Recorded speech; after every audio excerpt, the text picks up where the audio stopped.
You did an awesome video with where you cooked the same dish as Mike, and you let him cook it his way, and then you came behind and showed how a chef would do it, how you would prep it, how you would sort of think ahead by looking at the recipe to see ways you could cut time and make things more efficient, and you have more effective preparation and things like that. What kind of cooking hacks and tips does a chef have, that could really help people who are coming home from long days, or, going to, like, when I do jujitsu, so I'm home at 10 o'clock at night. What kind of prep hacks, cooking hacks, and stuff like that have you kind of found that speed things up? Yeah, I think so. Part of the anyone who's seen the show knows that a little bit tongue in cheek, but we split the five of us you see on screen between chefs and normals, and that is very simply done because as chefs we are funny and peculiar people, and we do think in slightly unusual ways, and it's not normal.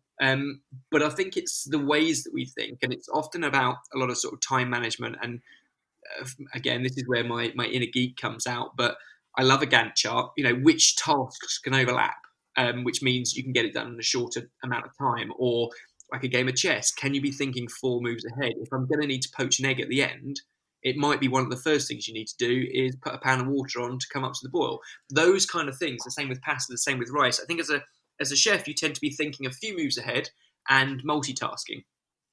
So I would say in terms of when you're coming home from a busy day, then it's just taking just a second, just a moment, just to think about the entire recipe rather than jumping straight in and just doing the first thing, and trying to think ahead. What are the time barriers you might come up against, and can you start them a bit earlier? And again, that's the thinking we've put into the audio guides for our Packs app, is to think a bit like a chef. Because the other thing you'll notice is when any of the guys on screen cook, Jamie, Barry, Mike, they are so focused on the cooking that they're not necessarily thinking about the carnage and the mess that they're creating around them. And again, that's kind of normal because you're concentrating on the one thing that doesn't come as second nature, which is the cooking part.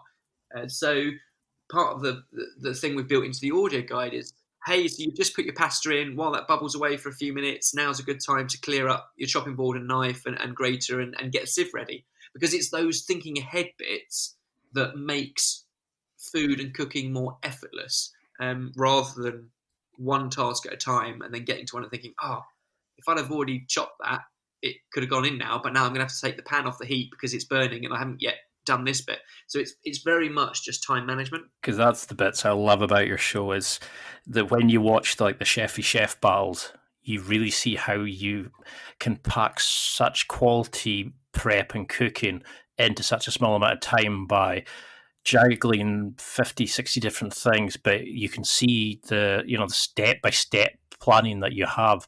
Does that just come from like your time in the service industry where you were cooking at such large volumes?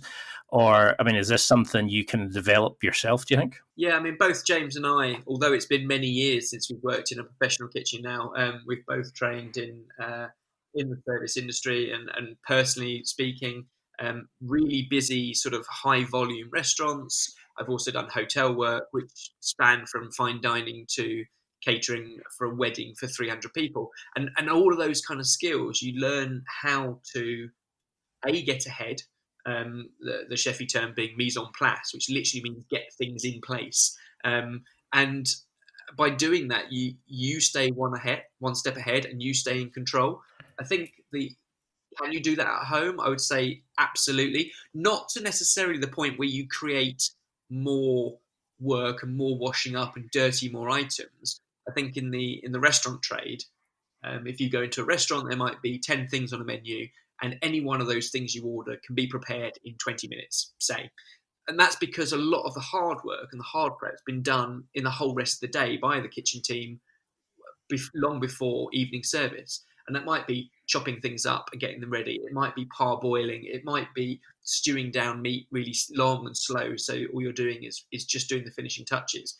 You can do some of that at home as well, especially if you're entertaining. There's a lot of dishes that you can get most of the work done ahead of time, so that when your mates come over, you're not having to stress about it. It just kind of unfolds in real time and can be pretty simple, but not to the extent of prepping everything and putting it into lots of little bowls and getting too far ahead, which means that at the end of it, you've got 12 little bowls to wash up. So it's about juggling what's realistic, as well as sort of, yeah, getting everything in place. Mise en place is everything.